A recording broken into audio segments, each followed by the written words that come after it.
जय जगन्नाथ। आज माघ पूर्णिमा। यह अगिजला पूर्णमी भावे परिचित। यह अग्नि उत्सव अगिरा पूर्णमी मध्य कुहाଯାଏ। ଏହି दिन अग्निदेवंकर पूजा उत्सव पालन करा जाए। गाँ और सहर रे ए प्रथा आज भी प्रचलित।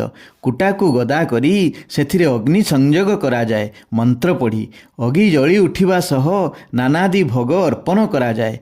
सेई कुटा गदा अग्नि रे आलू बैगन नड़िया आदि लोक माने पकाई थांती। कुहा जाए अगि लिभिबा परे एई पोड़ी जाइथिबा आलू बैगन नड़िया खाइले चर्मरोग हुए नहीं पिलारू बुढ़ा जाए सभिंकु।